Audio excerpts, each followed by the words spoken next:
अस्सलामुअलैकुम। Public mirror में आपका स्वागत है। मैं फरीद अहमद। आज हमारे साथ वसीम मेकर जुड़े हैं, डिस्ट्रिक्ट यूथ प्रेसिडेंट कांग्रेस के। तो आज हम इनसे कुछ सवाल और सवालों के जवाब जानेंगे। वसीम साहब, सबसे पहले स्वागत है आपका हमारे पब्लिक मिरर में।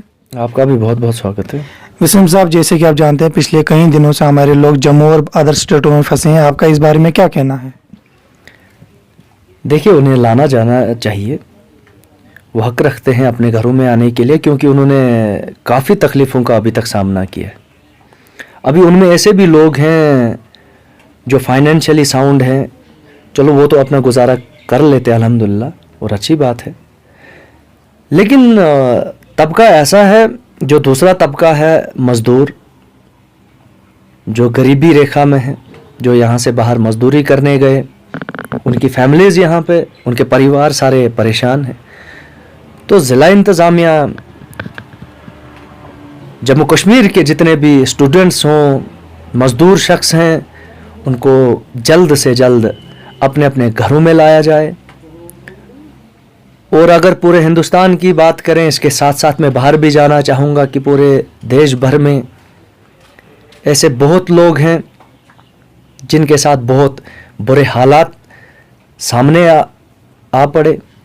आपने देखा होगा, जो रास्तों में जाने गई, इंसान की जान इतनी सस्ती थी तो नहीं, लेकिन कुछ नाकाम लोगों की वजह से, नाकाम सरकारों के फैसलों की, गलत फैसलों की वजह से उनकी जानें चली गई।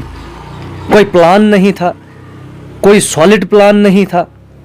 लॉकडाउन का फैसला लेना था और लोगों को रास्तों में अपनी जानें देनी पड़ी, माओं को अपने बच्चे खोने पड़े, भूखे लोग मस्कीनी में, फकीरी में अपनी जानें दे रहे हैं।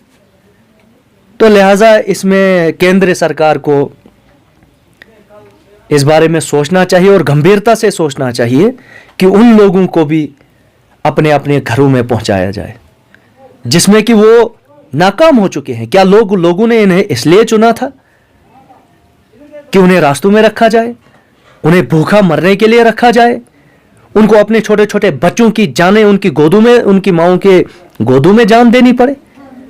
तो ये फैसले जो थे ये गलत थे। गलत तरीके से आगे लॉकडाउन को बढ़ाया गया, चलाया गया। एक गरीब पहले ही गरीबी रेखा में दबा हुआ है। अगर आप उन्हें उभार नहीं सकते तो रास्तों में कम से कम मरने के लिए तो ना छोड़े। तो लिहाजा केंद्र सरकार से गुजारिश रहेगी कि वो जल्द से जल्द हर इंसान को अपने अपने घरों तक पहुंचाए। वसीम साहब, जैसे कि आप जानते हैं, पिछले कई दिनों से इंतज़ामिया बहुत ज़्यादा एफर्ट कर रही है। तो आपका इस बारे में क्या कहना है? देखिए, ज़िला किश्तवाड़ की बात करें तो ज़िला किश्तवाड़ की इंतज़ामिया बहुत अच्छा जा रही है, बहुत अच्छा काम हो रहा है। बड़ी मतलब जैसा भी उन्होंने अपना एक सिस्टम चलाया हुआ है, बहुत अच्छा जा रहा है। और हम उम्मीद करेंगे कि ज़िला किश्तवाड़ की एडमिनिस्ट्रेशन इसे यूं ही चलाती रहे और इसके साथ साथ में हर जो गरीब गुरबा स्टूडेंट्स, जितने भी लोग बाहर हैं, उनको इसके साथ साथ में जल्द से जल्द अपने घरों में, अपने अपने परिवारों में लाया जाए। वसीम साहब, जैसे कि आप जानते हैं, जो पिछले दिनों पीएम साहब ने जो पैकेज अनाउंस किया, आपका इस बारे में क्या कहना है? वो सबसे बड़ा ढकोसला है। वो 15 लाख वाला झूठ है। चुनाव आए, लोगों को बेवकूफ उस वक्त भी बनाया गया था 15 लाख का ख्वाब दिखा के, और उसके बाद उन 15 लाख की उस बात को उन्होंने खुद ही मौजूदा सरकार के बड़े बड़े लीडरों ने, भाजपाइयों ने उसे खारिज कर दिया, एक जुमला बता के उसे रद्द कर दिया। तो इसीलिए ये जो जिस पैकेज की आप बात कर रहे हैं, देखिए, सपने नहीं दिखाइए। लोग मरते हैं तो मरने दीजिए। ये केंद्र सरकार का जो अंधा शासन जो चल रहा है, ये गलत है। लोगों को सपने ना दिखाए जाए, ये झूठे सपने।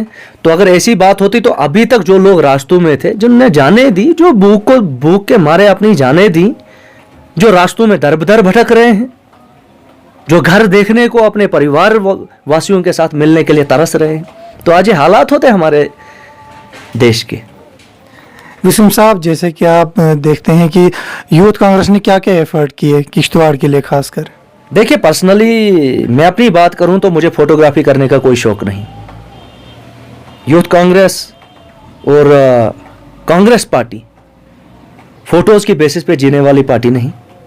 हमें दिखावा करने की ज़रूरत नहीं, मुझे फ़ोटो का क्रेडिट लेने की ज़रूरत नहीं, लेकिन जितना हमसे हो पाता है डोर टू डोर जाके, गरीब लोगों के पास जाके, और कुछ काम तो आपको दिख भी रहे होंगे, ऐसी बात नहीं है, जितना हमसे होता है, चाहे हमारी प्रदेश Congress committee, youth Congress, NSUI बहुत बढ़िया काम कर रही है, बहुत अच्छा जा रही है, हर ज़रूरतमंद के पास पहुंचती है, उनकी जो भी ज़रूरत हो उनको पूरा करने की पूरी से पूरी कोशिश कर रही है, और ये काम अभी जारी है और इंशाल्लाह जारी रहेगा। और वसीम साहब, आपसे अभी ये जो यहाँ पे जो NGOs काम कर रही है, बहुत सारे NGOs हैं किश्तवाड़ में, आपका इस बारे में क्या कहना है? देखिए, अप्रिशिएट करूंगा इस बात को, जितने भी NGOs हैं अपने अपने लेवल पे बहुत अच्छा जा रही हैं, बहुत अच्छा काम कर रही हैं, क्योंकि इस वक्त अगर आप एक भी भूखे इंसान के लिए, एक मजबूर इंसान के मतलब उनका हाथ थामते हैं, उनकी भूख को मिटाने की कोशिश करते हैं, ज़रूरी नहीं है कि हम उसे आया करें आपके बीच में, हम फोटोज़ वाइड करें, ज़रूरत नहीं है, लेकिन अगर करते भी हैं तो चलो उससे जागरूकता भी पैदा होती है, आपके अंदर में भी जागरूकता पैदा होगी किसी की हेल्प करने की, किसी की मदद करने की। तो NGOs भी किसी हद तक बहुत अच्छा काम कर रही है। वसीम साहब, जैसे कि आप जानते हैं कि NHPC की तरफ से जो समना में लाइट काटी गई है, आपका इस बारे में क्या कहना है? ये कामयाबी है NHPC की, बजाय अच्छे काम करने के वो लोगों की आज इस माह रमज़ान में लाइट काट रही है। ये बदकिस्मती है हम लोगों की, और ये बदकिस्मती है NHPC की। इस मुबारक महीने में छोटा सा गांव है सिमना, आधा गांव रोशन है और आधा गांव अंधेरों में है, तो क्या यह इंसाफ है? NHPC हमेशा जिला किश्तवाड़ की आवाम के साथ सिर्फ झूठ और फरेब करती आई है। अगर फंड्स की बात करें, 3-3 करोड़ रुपया सालाना किश्तवाड़ की डेवलपमेंट के लिए आता, कहाँ गया वो पैसा? NHPC अपनी डेवलपमेंट दिखाए। इसके साथ साथ में NHPC की मैनेजमेंट को, GM NHPC को वार्न करना चाहता हूं कि जल्द से जल्द जो समना लोगों के घरों की जो लाइटें काटी गई हैं, जो आधी लाइटें काटी गई हैं और आधों की जल रही है, तो वो जल्द से जल्द उन्हें उनके घरों में रोशनी दी जाए, वरना हमें मजबूरन आपके खिलाफ रास्तों में आना पड़ेगा। आप ख्याल रखें।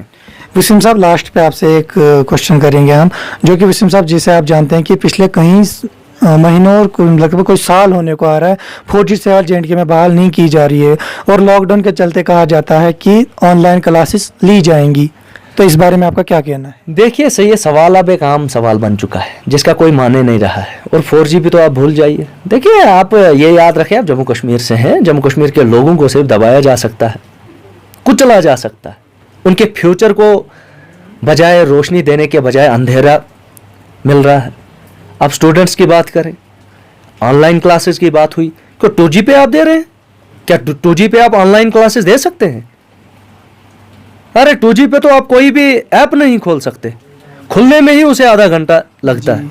तो ये हम लोगों की बदकिस्मती है। देखिए, केंद्र सरकार है, ये हमें सिर्फ अंधेरा दे सकती है, रोशनी नहीं। हमारे स्टूडेंट्स को अंधेरों की ओर लिया जा रहा है, घबराती है 4G देने में कि हमारे सारे मसले खुल जाते, बच्चे पढ़ते, ऑनलाइन क्लासेस होती तो ज़्यादा बेहतर होता।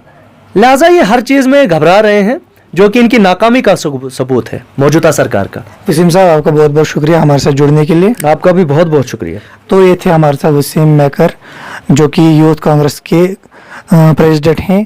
तो देखते रहे पब्लिक मिरर में फरीद अहमद, कैमरामैन साकिब के साथ। अल्लाह हाफ़िज़।